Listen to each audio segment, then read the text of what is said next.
ఎప్పుడు ఉండ్రాళ్ళు ఒకేలా కాకుండా ఇలా డిఫరెంట్గా ట్రై చేయండి. చాలా టేస్టీగా ఉంటాయి, చూడడానికి కూడా చాలా బాగుంటాయి, వెన్నలా కరిగిపోతాయండి. ఇది ఎలా చేయాలో చూద్దామండి. ముందుగా మనము ఒక బౌల్ తీసుకొని ఇందులో 1 కప్పు బియ్య పిండి వేసుకోవాలి. మీరు షాప్లో కొన్న పిండి అన్నా తీసుకోవచ్చు అండి, లేకపోతే ఇంట్లో ఆడించుకున్న బియ్య పిండి అన్నా తీసుకోవచ్చు.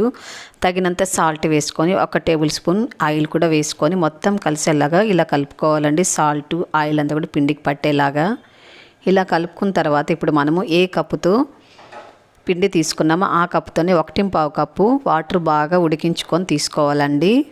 ఇప్పుడు కొద్దిగా మనం నీళ్లు పోసుకుంటూ మొత్తం కలిసేలా కలుపుకోవాలి.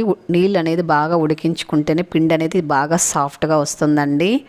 ఇలా కొద్దిగా పోసుకుంటూ మొత్తం మిక్స్ చేసుకోవాలి. ఇప్పుడు మూత పెట్టుకొని ఒక 10 నిమిషాల పాటు పక్కన ఉంచుకోవాలండి. తర్వాత మనం పూర్ణం కోసము పల్లీలు తీసుకోవాలి. నేను వేయించుకొని పొట్టు తీసి ఉంచుకున్నానండి. పల్లీలు 1 కప్పు తీసుకున్నాను.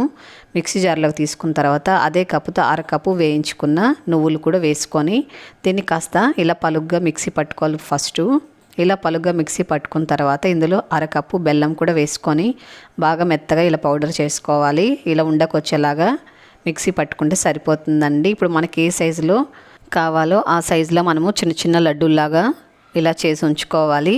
ఇప్పుడు వీటిని పక్కన ఉంచుకుందామండి. మనం మూత పెట్టి ఉంచాం కదండి బియ్య పిండి అనేది చూడండి బాగా సాఫ్ట్గా అయిపోయిందండి. వేడి నీళ్ళు వేసి పెట్టామంటే బాగా సాఫ్ట్గా అయిపోతుందండి. మరొక 5 నిమిషాల పాటు బాగా కలిపారంటే చాలా సాఫ్ట్గా వస్తుంది. ఇప్పుడు చిన్న కవర్ తీసుకుని దానికి కాస్త ఆయిల్ అప్లై చేసుకోవాలి. మీ దగ్గర అరిటాకు ఉంటే అరిటాకు కూడా తీసుకోవచ్చండి. ఇప్పుడు కొద్దిగా చిన్న పిండి ముద్ద తీసుకొని ఇలా పల్చగా ఒత్తుకోవాలి. ఇప్పుడు దీన్ని అంతా కూడా పూర్ణం పెట్టి క్లోజ్ చేసుకోవాలండి. ఎక్కువ మందంగా ఉండకూడదు, బాగా కాస్త పల్చగా ఉండేటట్లే రౌండ్ షేప్లో చేసుకున్న తర్వాత పూర్ణం పెట్టుకొని ఇలా లడ్డూలాగా చుట్టూ ఉంచుకోవాలి.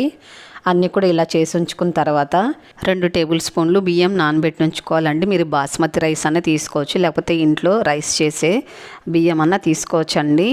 బాగా ఒక అరగంట సేపు ఉప్పు నీటిలో నానబెట్టి ఉంచారంటే బాగా చక్కగా నానిపోతాయండి. తర్వాత ఈ బాల్స్కి బాగా ఇలా బియ్యం అనేది పట్టించాలి. ఫుల్గా ఇలా పట్టించుకొని పక్కన ఉంచుకుందామండి. ఇప్పుడు స్టవ్ పైన ఒక ప్యాన్ పెట్టుకొని ఇందులో వాటర్ పోసుకొని స్టాండ్ పెట్టుకొని దీనిపైన ఒక జల్లెడ ప్లేట్ అనేది పెట్టుకొని ఇప్పుడు మనం చేసి ఉంచాం కదండి ఇవన్నీ కూడా ఇలా పెట్టేసుకొని మూత పెట్టుకొని మీడియం ఫ్లేమ్లో ఉంచుకొని ఒక 15 నిమిషాల పాటు ఉంచుకోవాలండి. మీరు ఇడ్లీ కుక్కర్లో కూడా చేసుకోవచ్చండి, చాలా చక్కగా వస్తుంది. చూడండి 15 నిమిషాల తర్వాత చక్కగా కుక్ అయిపోయాయండి. నోట్లో వేసుకుంటే వెన్నలా కరిగిపోతాయండి, అంత బాగుంటాయి. ఈ ఉండ్రాలు అనేటివి మనము మూత పెట్టి ఉంచుకోవాలండి. బయట పెట్టామంటే బాగా డ్రై అయిపోతుందండి రైస్ అంతా, కాబట్టి మూత పెట్టి ఉంచుకోండి. నచ్చిందా వెంటనే ట్రై చేయండి, లైక్ చేయండి, షేర్ చేయండి, సబ్స్క్రైబ్ చేయండి.